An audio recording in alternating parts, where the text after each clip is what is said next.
What's up, guys? Emilio here from the Sony team, and Danny over here with the Microsoft team, loving all the Xbox. yeah, and Chewy, as per And usual, Chewy, the jumping dog. into the frame. From our dog team. Yes. Because dogs play video games. Yes, like frisbee, toss, and tic-tac-toe. Nintendogs. Anyway, today is going to be, or rather, this video is going to be the first ever Let's Talk About This. And this isn't about like the person to bees or anything like that. You can find that shit elsewhere on the internet.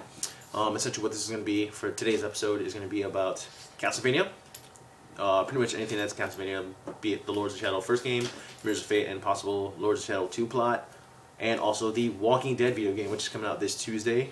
We are both very excited for that. However, huge Walking Dead fans. Yes. The only problem with that is that it is a licensed game. And as we all know from licensed games, they tend to suck balls. So I guess the first thing we're going to talk about is the Castlevania spoiler cast and the character evolution. So, hence with spoiler cast, we're just letting you know that there are spoilers from various games that we're going to be talking about here, minus the Walking Dead stuff, because neither of us have played the goddamn game yet, because damn you, street dates. Fucking street dates.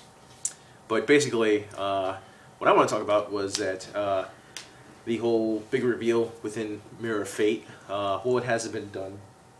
I'm just, showing off my Xbox pride. Yeah, faded ass colors, obviously. Man! Let's not do it. This is the fanboy part. Okay. Essentially, with Castlevania Lords of Shadow Mirror of Fate, you play as Simon Belmont, Trevor Belmont, Gabriel Belmont / Dracula, which is pretty badass, and also Alucard. So one big thing that I noticed, Danny, was that Mirror of Fate. Yes. There's obviously you obviously liked it. Gave it love the shit out of it. 8.5. I'm liking it too. Almost done. Love the game.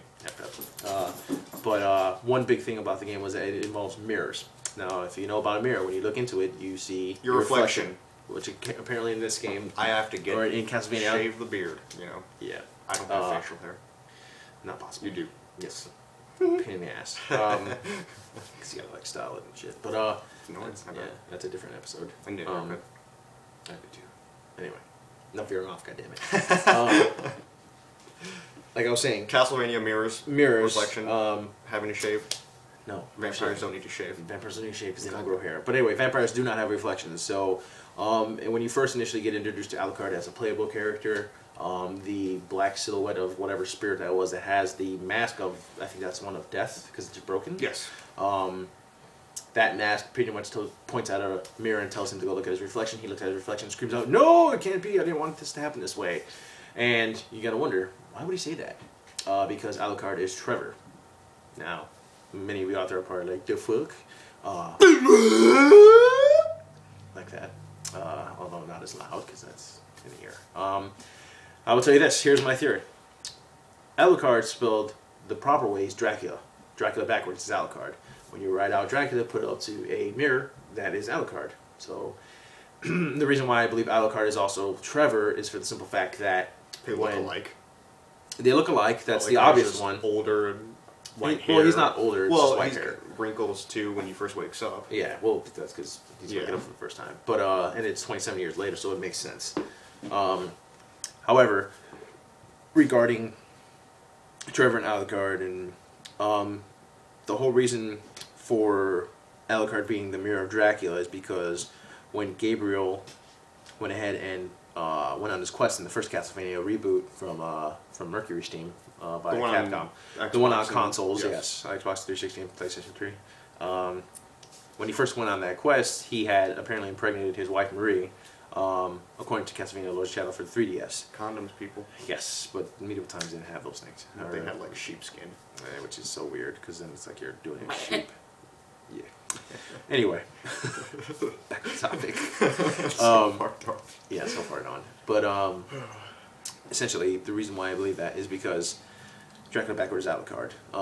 Gabriel went ahead, fought the Lords of Shadow. His wife ends up dying. His son gets taken in by the Brotherhood of Light, which his son is Trevor.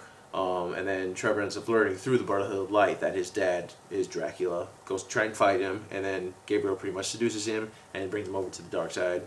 The whole, father-son thing. So the entire Castlevania series is essentially Vader and Luke Skywalker. Exactly.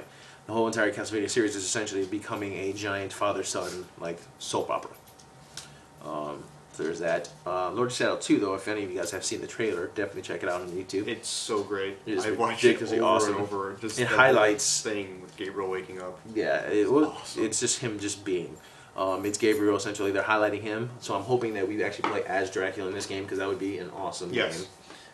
Just the powers that he has in the game. He has this really big, like, flaming red whip, which is essentially an extension of his arm and his powers, because his magic is, like, uber awesome. And he just, like, obliterates this entire field of soldiers trying to take him out, which I'm assuming is the Brotherhood of Light trying to still take him out. And then we see that giant, like, troll-looking thing. Yeah, come, this and giant wooden steel mech. It just, yeah, you just see it, like, the screen go black and then the rubble of it being destroyed. Yeah, which is, well, before you see that, though, Gabriel ends up turning into a giant fucking smoke dragon. Yeah. And just weird fire breeze, black screen, all of a sudden everyone's dead. Skyrim. Yeah. But anyway, and then you just see Gabriel just looking around at the destruction that he caused, have a little smirk on his face because he's a smug bastard. And then all of a sudden you see Alucard just standing there, pulls out a sword this time, because in Castlevania Lord of Shadow Mirror of Fate, he has the evil equivalent of the combat cross, which is called Dark Pain, which is way more badass because it's got like this purple thing. It's pretty cool. But he's using a sword, which, if we all know from the PlayStation 1 Symphony of the Night, used primarily swords. So this makes sense. I'm assuming it's a tribute to the old Castlevania Symphony of the Night game, even though it's a reboot. Yeah. I'm assuming that you're going to end up playing as Gabriel and possibly Alucard, so there might be two parts to the story. However, if they choose to end it here, would be a bad idea, because I can see several games in the franchise actually coming out from this reboot. Yeah. We need a release date for this game. We really do. Seriously. I don't want to pre-order it just because I don't want it to sit in there until I have a release date for the thing. Yep. Alright, so now we move on to the Walking Dead game. Walking Dead game. Hit or miss. That's what this whole thing is about. If this game's either going to be good, or if you're just going to bomb, or if you should stay away from it. I don't want to take a chance yet. I pre-ordered it for the simple fact that it's $50. Yeah. So it's $10 cheaper than most games. I don't have an Xbox right now, so I'm not getting Gears of War. Even though I'm kind of tired of the whole Gears game, I never finished any of them just because they've never held my attention. And spoiler alert, if you haven't played 3, Dom dies. After that point, you heard me. We were playing together. We just stopped playing it because traded the game in. You can't, yeah, like you can't kill Dom. Like that guy was badass. He's the reason why I played the game. But anyway, aside from that, it's about Walking Dead, not Gears. I'm thinking it might be a sleeper hit, just for the simple fact that you do have your fan base in The Walking Dead. When did we hear about this the first time? Like, what, 2-3 years ago? For the Walking Dead game? Yeah. Survivalistic? This one, yes. No, we heard about this like, it was last year. No. But I'm saying the first inkling of they're going to be a Walking Dead FPS. There was no name, it was just a Walking Dead FPS. This was about last year. Last year? 2-3 years ago, the series hardly was even, like, big. I want to say it was like a year and a half. I want to say it was a year and a half ago. All I know is it was after Telltale's Walking Dead was released. Yeah. Which was... But either way, we knew it was just going to be an FPS. We knew it was going to involve the brothers, the Dixon brothers, because of the fact that they showed Daryl's little insignia that he has on the back of his jacket from the show. And we weren't too sure how that was going to go because, I mean, you can't necessarily do a post-Walking Dead thing because the show's still going on. And the only thing you can do is a pre-Walking Dead thing, which, God, it seems to be all it is now. Gaming is prequels. Prequels and prequels. We got Gears of War as a prequel, God of War as a prequel, which you didn't like. God, no. A bunch of prequels. Anyway, I think it might be sleeper hit just for the simple fact that, you have a large fan base on there. It is Activision doing the game. There's no word on who the developer is, unless you know that. I don't. I do not, actually. Yeah, I don't even think it's on the box, which is kind of sketchy to me. I'm assuming it's gonna be good. I need a good first-person shooter. I'm assuming you're going to have, obviously, handguns, and you're obviously going to have the crossbow. Well, whether or not there's going to be... Shooting is actually like a limited thing in this game. Like, guns are going to be there, but it's going to be really rare if you can get one. Really? So, I haven't seen too much, so, I mean... I've been watching a lot of gameplay. I'm up to date with, like, how all of it's supposed to play out. But the graphics are the things that's, like... The graphics really look a little dated. It looks like this game was made 2 years ago. And that's what I'm afraid of. It's the Game of Thrones game. It's going to be rushed into development just so it could meet up with, the series, the TV show, and it's just not going to be put together well. I mean, the Game of Thrones graphics, we all know it had horrible graphics and really fucked up technical issues, which is probably what's going to happen with The Walking Dead. Like you're randomly walking and all of a sudden, there's a wall. Hey, guess what? You're stuck in a wall and you can't finish this quest. Anyway. Yeah. Choices are supposed to be pretty big in this, though. Really? Because while you could like get a vehicle and drive it around. And I don't know if you can actually drive, but I do know that once you're like on the highway, you'll encounter like other survivors, and you can choose to take them with you. And let's say your vehicle only seats 4 people, and you find a 5th person, but he can bring more to the table than one of these other guys can. So you got to kick somebody out. So you got to kick somebody out to bring him in. And so you're pulling a Rick. and you all pretty much, and you all share like an inventory. So not really an inventory, but like supplies. So if I get a bunch of food, and I can send like my guys out on missions to do stuff, so they can get food. If one of them gets injured on a mission, I can use bandages or whatever the fuck to patch him up. But then that's also bandages that the rest of us aren't going to be able to use, or I won't be able to use later on. I'd rather just put a bullet in the person's head. Yeah. Either way, yeah. So just future reference, zombie apocalypse, stay the hell away from me. I don't know. I'm excited for it. Obviously, I'm going to wait a little bit to see what reviews are out there. We will be bringing you guys a review, whether it be Danny or myself. I'm personally getting it on the PS3. What are you getting? Xbox. There you go. Did you have to ask?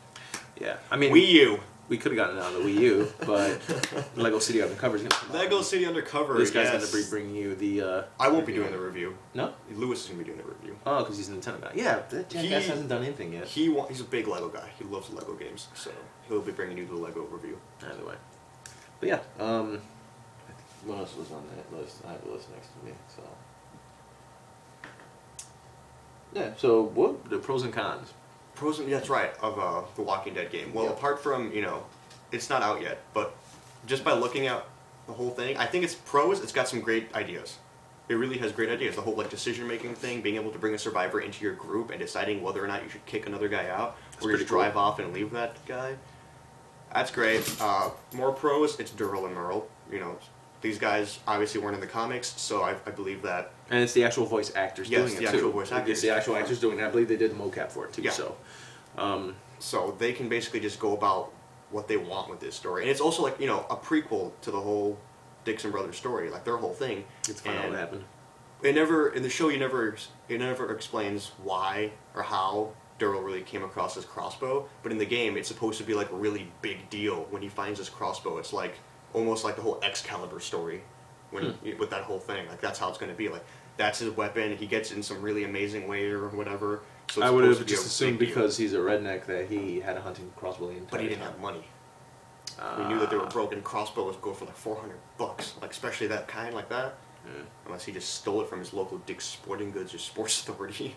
Or Walmart. Chances are Walmart. Yeah. Walmart's over there, like down in the south, have like they sell guns and stuff. Not the ones here in Chicago. And then you wonder about mortality rates. Anyway, I think one of the big cons is the graphics wise. But I'm assuming that we're talking massive amounts of zombies.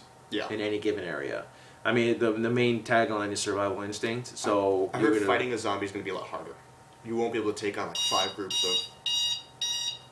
That's my alarm. You won't be able to take on like 5 groups of or like 5 or 6 zombies at once. Obviously. 1 zombie, 2 zombies, maybe. It's going to be pretty difficult. It's going to be like Dead Island in a way. Every zombie is going to be a trouble. It's going to be hard to kill. Except when you're like level 15 and you're going up against level 8 tanks, and you're like, tank, you just want to start punching them. Dog. You guys know what I'm talking about if you've played Dead Island with me. Alright, well, that's all the time we have. Tune in next week for our next episode of Let's Talk About. Not too sure what the topics will be then. It'll probably be about what we thought of the Walking Dead game, because by then we'll both probably have played it, and thoughts on Lego City Undercover. So stay tuned for that review. Lewis will be doing it. It'll come out this week, possibly Wednesday or Thursday, along with Gears of War review. Will probably happen. I'll have to see. It's on me. I guess it'll give me something to do. So yeah, stay tuned.